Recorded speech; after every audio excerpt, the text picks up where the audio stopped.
set, hut. As the hills of West Virginia resound with the sounds of gold and blue football. Almost heaven, West Virginia. Now let's bring on the Mountaineers. Goes around about the 50, the 10, to 5. A touchdown, West Virginia. He did it. He did it. Patrick White. Touchdown, Tavon Austin. The Don Nehlen's Mountaineers enjoy walking in where angels fear to tread. I think you think that these guys are going to fall over dead for you. Well, I got news for you. They're going to punch you right in the mouth. It's Mountaineer pride! Nothing cheap, nothing dirty, but West Virginia football. West Virginia football. We've no doubt tonight they shouldn't have played the old Golden Boot. Not this night! They've done it. They've done it. A perfect season. And the Mountaineers, for the first time in history, undefeated and untied. Don Nehlen and his Mountaineers, for the second time, have finished a regular season with an unblemished mark. Ain't no stopping the gold and blue.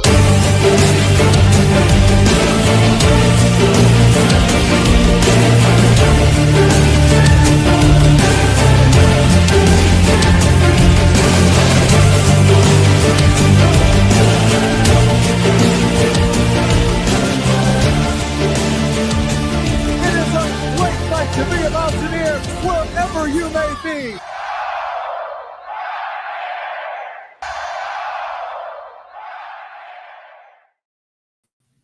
What's going on, Mountaineer Nation? Welcome into another live stream here on the Country Roads webcast, December 19th edition. And as promised, as I talked about on the latest transfer portal update, these are probably going to come daily, every other day, updating these transfers. So we're going to have to touch on that, of course. Originally was going to schedule to come on and do a pre-recorded video and just kind of talk a little bit about the bowl game. But with the other news that's come out in regards to those transfers, and of course we've got some coaching staff news to cover as well, courtesy of Football Scoop we're going to get into. We know who's going to be staying, who's going to be going from the previous coaching staff. Now moving over into Rich Rod's coaching staff, we'll be covering that. So with that stuff going on, I figured, hey, let's throw it all together, do a little smorgasbord of a live stream with multiple topics here. So we'll give some people a chance to roll in here. We'll start off just kind of talking about the bowl game, do a brief review of the Frisco Bowl from Tuesday night. Obviously, West Virginia falling 42-37 to Memphis in kind of, I guess, thrilling fashion, heartbreaking fashion, whatever you want to call it there at the end, with how that game kind of came down to the wire. Looked for a little bit there like West Virginia may get blown out. They battled back. Credit to them for being able to do that and have these guys still fighting to the very end in a game that a lot of people would have, not been surprised to see them throw in the towel when they were down so much. Instead, they battle back and have a chance to win it at the very end. Garrett Green put together, arguably his best performance for his last performance. Maybe he saved his best for last. I know it's hard to say that when it doesn't end in a win, but he certainly was very good in that game. I think overall, when you look at it, the one thing I've told a few people when I've talked about the game is that to me, the game itself was kind of a nutshell, not only of this season, but it was the entire era. It was kind of the Neil Brown era in the 2024 season in a nutshell, all encompassed in how that one game turned out, just with the crazy ending, of course, and being so close yet so far away. I think that's how you could describe the whole climb, right? It was so close but so far away, could never win the games when they mattered most, and seemed like you were right there at times but couldn't make the plays that you needed to. And so for the Frisco Bowl to go kind of in similar fashion, I thought that was fitting. And I think also, of course, kind of as we expected, I'm sure the main issue that led to the loss was the lack of defense. West Virginia didn't have any, chance of stopping Memphis hardly at all. It seemed like Memphis could run it when they wanted. They could throw it when they wanted. They had all kinds of guys making big plays. West Virginia had been a bad defense already in 2024, and that bad defense was shorthanded in the bowl game. So we knew, especially that added into the fact that it was a bad matchup with this Memphis team, that the offense was going to have to score some points. And early on, we were worried about if they'd be able to score those points. I was a little bit concerned after that first quarter. I think they only had, 20-some total yards in the first quarter. But they really turned it on from the second, third, and fourth quarters, so much so to the point that Chad Scott, the interim coach there, who I thought, there were some, obviously, rookie mistakes, I guess you could call them, with game management, time management, stuff like that. Obviously, never being, in that position before, you're going to have some of that. But I thought overall his play calling was pretty good. really the way that he kind of set things up for the offense. Maybe the offense would have been a little bit more explosive with him calling the plays this season. It's a question that we'll never know the answer to, but I did think in the one game that we did get to see him call the plays, the offense seemed a little bit more explosive. They seem to use a little bit more tempo. They seem to open things up in the passing game a little bit more. The deep shots were there more so than they'd been throughout this season, which was kind of what was missing from the 2023 offense that we'd seen. So I did like that. I thought we did see some fun things on the offensive side, at least. Like I mentioned, Garrett Green, a career day. And then you got to shout out Hudson Clement, a literal career day, career best, career highs in targets, receptions, receiving yards, too, I believe. Maybe. He might have had more receiving yards against Duquesne. I can't remember, but I know definitely most receptions and most targets that he's had. They're double digit. I believe it was 11, 166, and 2 touchdowns. Pull up the numbers here momentarily, but should have had a 3rd touchdown and probably would have been over 200 yards if he'd have caught that long ball. It's funny. He made so many difficult catches, and one of the easier ones slipped through his hands, unfortunately, but huge performance from Hudson Clement. I thought the offense was fun to watch from the 2nd, 3rd, and 4th quarters on. As Chad Scott mentioned, he felt like in the postgame that he probably should have opened it up a little bit more earlier, and things maybe would have worked out a little bit better if he had not been so conservative early on. And I think Memphis showed to be vulnerable in the back end, but he was willing to attack that once he recognized that later in the game, and that was nice to see. But West Virginia's defense was just a liability yet again. Kind of the same issues were the issues that unfortunately leads to the bowl game loss. So just kind of the thoughts there off the top of my head. And I was surprised by the ending play because I did not realize that the rules for a QB, when they start to slide, apply to all players. So I was waiting for that guy's knee, and we're watching the review here on the game watch along, and I'm like, his knee's not down. That's definitely a fumble. We're going to get a shot at a Hail Mary. And then, of course, when they made the ruling, I was surprised at the time, but it makes sense now in hindsight learning about the rule. Was kind of just one thing I wanted to add there as well. But let's take a look at the numbers from the bowl game. And then we've got more people that have filed in here. Appreciate you guys. Throw your thoughts there in the comments. We're going to talk transfer portal updates, and we got some big coaching staff news to talk about as well. But just wanted to do a brief bowl game review while I wait for some people to roll in here. But if you are in here live or on a playback, just be sure, do us a quick favor, hit that thumbs up button. That really helps a ton with that YouTube algorithm. And be sure to subscribe here to the channel if you haven't already. Ton of Mountaineer football coverage will be coming your way throughout this offseason. We're always covering WVU football year-round here on the CRW. But as far as the Frisco Bowl is concerned, as we said, the 42-37 loss. Memphis gets their 11th win of the season. West Virginia officially finishes the 2024 season at 6-7 overall. Stronger 2nd and 4th quarters for West Virginia. 1st and 3rd were problematic, as you see, 0 points in the 1st quarter, 6 in the 3rd quarter. 2nd and 4th, really kept them in the ball game here with the way they were able to score in those even-numbered quarters. And nonetheless, West Virginia's offense, like I said, did put up some good stats as we'll get into the team stats here. 25 first downs being one of those first good numbers to look at as opposed to 18 for Memphis. WVU 6 of 13 on 3rd down, Memphis 6 of 11, West Virginia 2 of 3 on 4th. The Mountaineers rack up over 500 yards total offense, 534 yards in the game. Memphis gets 474. One of the best passing performances I've seen from WVU in quite some time, both with completion percentage and yardage. 328 yards for WVU on 29 of 40. Whereas Memphis, 294 yards and 18 of 26. WVU does throw the one interception, of course, when they were driving to try and take the win there on the final drive. WVU goes over 200 yards rushing, 206 to Memphis's 180. Penalties, 5 for the Mountaineers, 2 for Memphis. Memphis also wins the turnover battle there, 2-0. West Virginia did lose a fumble. And then, of course, the interception that we talked about. West Virginia wins time of possession, nearly 34 minutes to 26 for Memphis. And then individual standouts in the game. Like we said, career day for Garrett Green in his final performance. I believe I heard it from Greg Hunter on Sportsline that he's the first WVU quarterback ever to throw for over 300 and run for over 90 in the same game, as he throws for 328, 2 TDs and 1 interception, and runs for 95 yards and a touchdown. The touchdown being that 56-yarder he broke out on a scramble. 22 carries for 83 yards and 2 touchdowns for C.J. Donaldson. Jaheim White, 7 carries, 28 yards, but did look like suffer a pulled hamstring in the game at one point, but did tweet out that he was okay following the game. And we'll talk more about C.J. Donaldson momentarily. Receiving, as we said, Hudson Clement was the star of the game. 11 catches, 166 yards, 2 touchdowns. Then you had Gallagher with 5 for 59, Colt Taylor 4 for 44. Preston Fox 3 for 19. Jarrell Williams did get a nice 17-yard reception in the game. 2 for 11 for CJ, 2 for 9 for Day Farmer, and then 1 catch for 3 yards for Jaheim White. On the defensive side, not too many highlights here. Anthony Wilson led the team in tackles. No surprise there, as he's kind of done all season. Trey Lathan, who since entered the portal and we've covered, did have a TFL in the game. So did Sean Martin in his final game with the Mountaineers as well. So I wanted to point those things out there and talk a little bit about the game briefly. Like I said, don't hand out players of the game after losses here, but if you were handed out, I think Gigi and Huddy would be your two candidates, and I'd probably have to lean towards Hudson Clement myself. So I wanted to get into a little bowl game review, but now that we've got some people in here and got a little bit bigger crowd, we can talk about the coaching staff update and the transfer portal updates. We'll lead off with the transfer portal updates, but first, let me go ahead and take a swig of my water.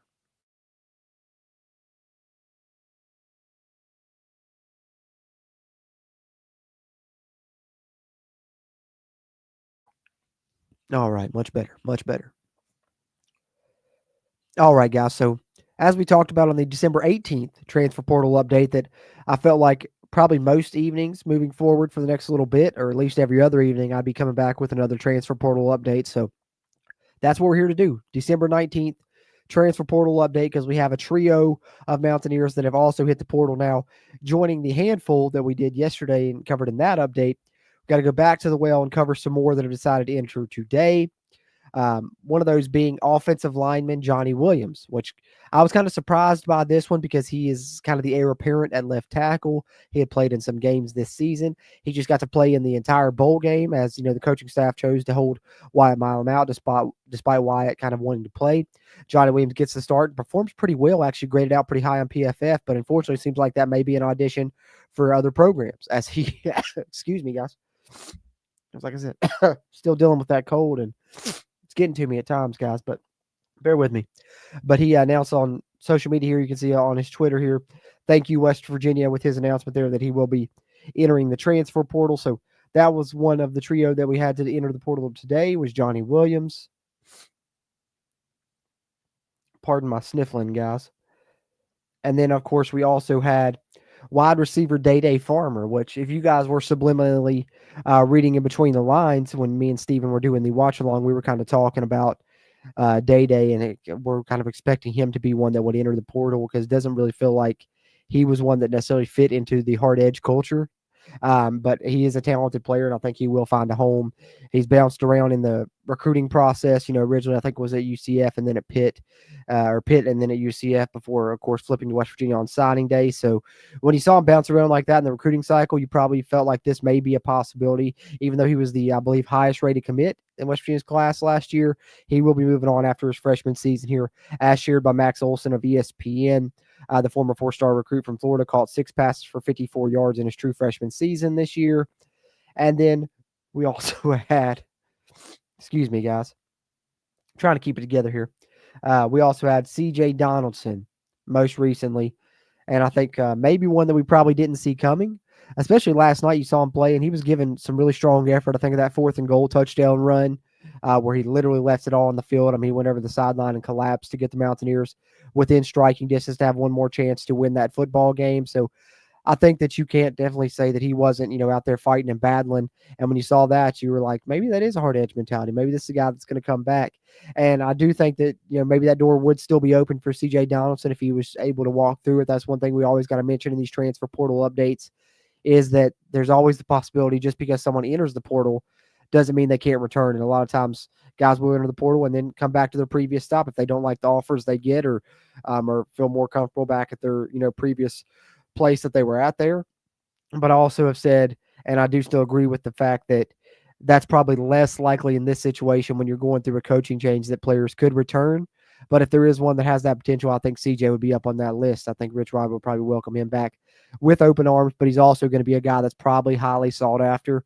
We felt like that, you know, we were worried about losing him in the portal 2 years ago, last year, and then now finally this year he is going to see what his availability is like on the market, as it was announced here by Max Olson on ESPN. The 6'2", 238-pound back has rushed for 2,058 yards and 30 TDs in his 3 season, a big-time addition to the running back market with 1 season of eligibility remaining. So like I said, he probably will be highly sought after. So that's the 3 that have entered today in our December 19th portal update here. Let me pull up the transfer portal tracker and show you guys the updated list now with their additions here.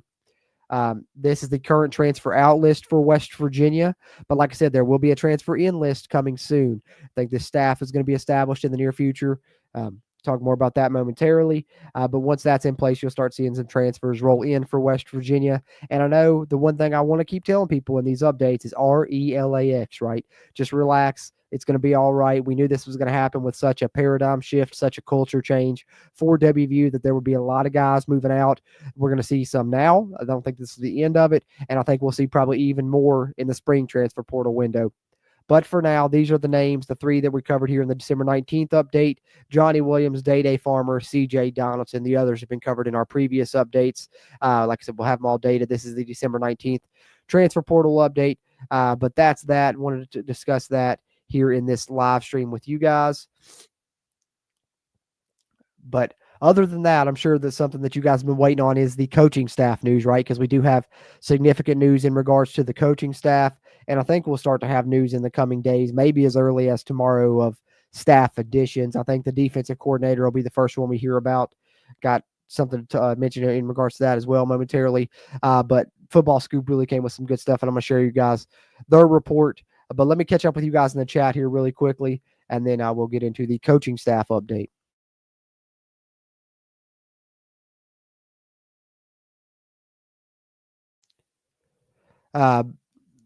Based off of West Virginia's first two drives, they should have called that the Fiasco Bowl.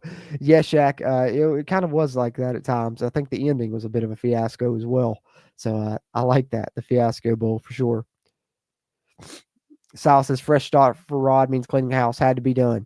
Yeah, indeed. And that not only applies, to the roster in some cases, where I think it's going to be a guaranteed at least 6 different starters on the offense next year at this point, and at least 7 different starters on the defense, if I'm remembering those numbers correctly right now, and could end up being more that you're looking at next year for sure. But there's going to be staff as well that we got to talk about also. Noah Hoss, appreciate that. He said, no worries, that time of the year most of us are sniffling. Yeah, man, cold season, right? Weather change and all that always gets everyone. But and Chief Fan also with a good update here. Yeah, let me pull that up really quickly before I do the coaching update, Chief Fan, because I did see that just before I started the stream here. This was announced by Garrett Green. If I can find it here on social media. I just had it a second ago. There it is. So Garrett Green did announce, of course, he's out of eligibility, so he would be going to the NFL. We all kind of thought he would be going as a quarterback probably, right? But he has decided, and you can see it highlighted in gold here, and he highlights it in gold for it to even stand out a little bit. It announces entry into the NFL draft as a wide receiver, which I think is an interesting move for him and maybe a smart move for him when we've seen how explosive he is, how fast he is. And there's been, multiple times, I know Brad and Steven have both brought it up here on the podcast, on the CRW pod in the past, that they've always thought he would be a very good slot receiver. So I think that's an interesting choice and probably his best choice for as far as prospects are concerned for the next level. But, shout out to Garrett Green. Hope he finds success there as a receiver. So appreciate you bringing that up, Chief Fan. That brought that right back to my mind so I could bring that up. But let's talk coaching staff update, because as Silas here states, Rich Rod cleaning house. Rich Rod cut everyone loose, Eric Flowers asks. And indeed, that is pretty much the case. As Football Scoop let us know tonight, you guys know that they're the place to go to follow coaching news. They're usually my go-to. But from Football Scoop here, Rich Rod makes mass changes at West Virginia. Most of the Mountaineer staff will be changed over. Of course, multiple sources tell Football Scoop that Rodriguez is electing to only retain Blaine Stewart, who's been on the staff as tight ends coach, but whose future role is yet to be determined. So we don't know if he's going to remain as tight ends coach, but we do know Blaine Stewart will stay on the West Virginia staff. Everyone else out the door. Rich Rodriguez indeed cleaning house, as you saw there on the thumbnail, and I think it was Silas mentioned in chat there momentarily. We all kind of, when we were talking about this, we're looking at guys that could potentially stay, and I think we all had Blaine Stewart probably as the top guy that may potentially stay, and I think we were all right about that one, but he is actually the only one. And this is just on-field coaches, your main 10 assistant coaches, your guys that can recruit, that Football Scoop's talking about in this article, because I'm sure there's guys on the support staff that are going to stay intact. You're probably definitely keeping Rasheed Marshall, Ryan Nealon. I think both those guys would probably stay. But from the main staff, your coaches that you have, your assistant coaches, your position coaches, Blaine Stewart is the only one that Rich Rod is retaining. So you've got Blaine Stewart, you've got Rich Rod right now, and you have to build out the staff from there. That's what we know now. Moving on from West Virginia, On the offensive side, Chad Scott, Matt Moore, Tyler Allen, and Bilal Marshall. And then they go on here on the defensive side, moving on, Shadon Brown, Victor Cabral, Andrew Jackson, and Jeff Kuntz. And of course, there's also supposed to be additional changes in West Virginia's group of off-the-field coaches, quality control coaches, and analysts, sources have said. So football scoop, dropping the bomb tonight. Rich Rod, cleaning house. Blaine Stewart's the only assistant coach that will remain on staff. Be mass changes elsewhere across the entire coaching staff for WVU. So that's kind of what we're looking at. And then also wanted to share this because this is big, because I think now with knowing that, we know it's pretty much an entire new staff coming in. Only Blaine Stewart's going to be there. That leaves the door open. Now we can start seeing news on the incoming staff. And I think the first move that we're going to see made is the defensive coordinator, when I think Rich Rod has alluded to as much. And, you know, we've talked about the candidates previously. And I think WVSports.com over at Rivals has done a great job covering things on their hot board. So I'm going to share that on the screen with you guys now. Vernon Bailey, covering this. And he shares here in some of his updates. Of course, here you go through and see some of the candidates. But in the most recent update is, of course, involving Jeremiah Johnson, and you guys may have heard some other people report on this as well now. But Jeremiah Johnson, the defensive coordinator of Louisiana Tech, sources tell WVSports.com, the rival site there, that West Virginia could be closing in on a deal with Johnson, with his role unknown at this time, which we would believe it to be defensive coordinator. So could it be that Jeremiah Johnson from Louisiana Tech is Rich Rod's defensive coordinator? I think once that move falls into place, whoever that defensive coordinator is, the other moves will fall into place fairly shortly for multiple reasons, not the least of which being that Jacksonville State's bowl game is played tomorrow, and Rick Trickett is one that's reported to maybe come join Rich Rod here. Rod Smith remains up in the air. If he doesn't come, you're going to look at other places for all the offensive coordinators with, you know, two Tricketts, you know, guys that you could potentially look out there, either Clint or Travis. Maybe if you don't get Rod Smith to come from Jack State, but I think you'll see the staff start to come together because the defensive coordinator hire, I think, is imminent. And I think then also, like I said, Jacksonville State plays their bowl game tomorrow. And if you get, you know, 2, 3, 4 guys from that staff to come, you'll hear about those probably following that bowl game. So you'll have to start to see these pieces fall into place here soon for sure. Oha says he sees Rasheed Marshall staying also. Yeah, I wouldn't be surprised by that. Wouldn't be surprised by that one bit. Derek says Ear Sports reporting Mike Joseph also staying. Interesting. I like that, though. I'm not surprised by that. He's been here such a long time. It was going to be sad to see him go, but I still wonder if he will be kind of in a co-role, if Rich Rod will bring in Parker Whiteman from Jack State as well. I'd be surprised if he didn't, because he's been with him for a while, and, of course, Parker Whiteman being the West Virginia native that he is, I would be surprised if he doesn't come also. So maybe you do a co-thing there if Mike Joseph is indeed staying on. Rasheed Marshall's role is director of player operations or player relations, something like that. Oha says it's player relations, which makes sense. As would I, Derek, as he says would expect Rasheed Marshall and Ryan Nealon to be retained. I think so too. I think that definitely both of those two guys will potentially be guys that would be on the support staff still yet moving forward, I would assume. So those are the big pieces of news, kind of the headline topics, I guess, here we can call them on tonight's live stream, where we wanted to, of course, cover the transfer portal update. Definitely wanted to address that coaching staff update. As we now know, it'll be Rich Rod, Blaine Stewart, and whoever else he brings in as far as the on-field staff. And then also had to, of course, address the Frisco Bowl a little bit, kind of the closing of that chapter and turning over to a new one now as we get set for the Rich Rod 2.0 era, build this staff and build this roster. But as we close out that previous era, we have to recognize and give flowers to one of its absolute star players. You know, of time and time I called him, you know, the best player on this team this year. And I think not only that, but I think he's proven to be one of the best players in the country. And he was, in fact, awarded as such. As we've seen Wyatt Milum, I'm sure you guys have probably seen, since the season ended, All-American teams would come out and you would see Wyatt Milum first team or Wyatt Milum second team. And why is that big? Because if you get enough of those first or second team All-American honors, you get named a consensus All-American. Prior to Wyatt Milum, West Virginia only had 13 of those. Now West Virginia has 14.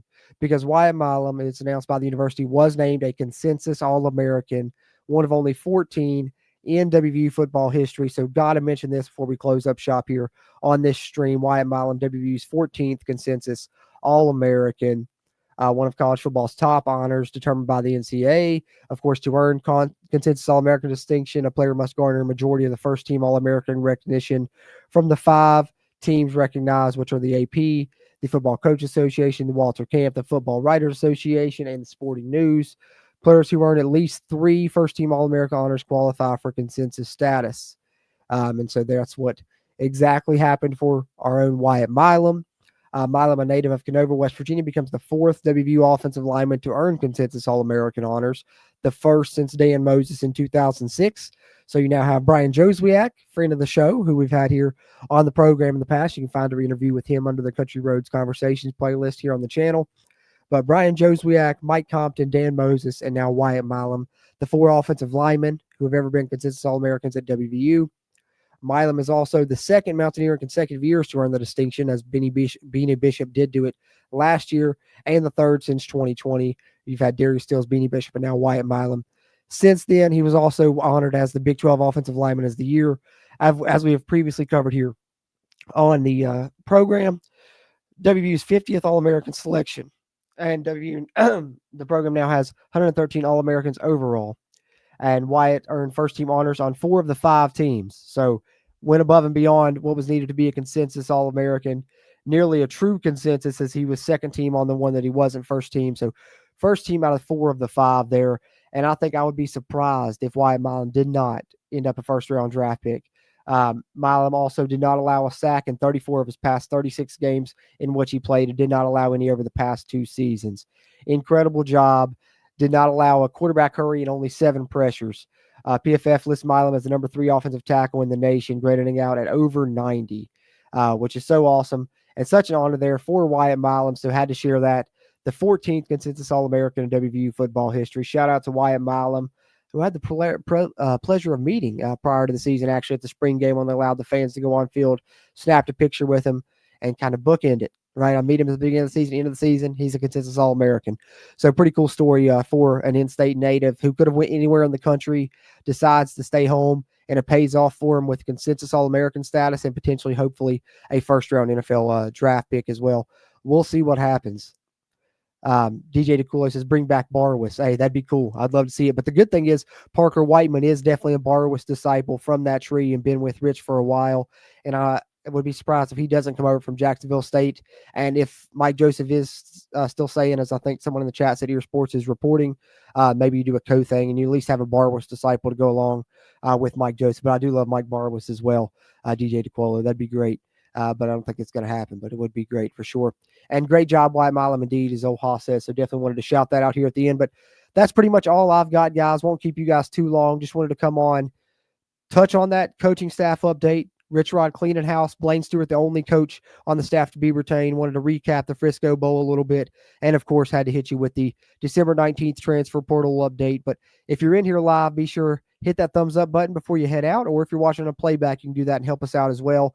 And subscribe to the channel if you haven't already for a ton of Mountaineer football coverage. That's the fast, easy, and free way to support us. But if you want to support us a little bit extra, you can do that by becoming a channel member here. Helps keeps the mics recording and the cameras rolling.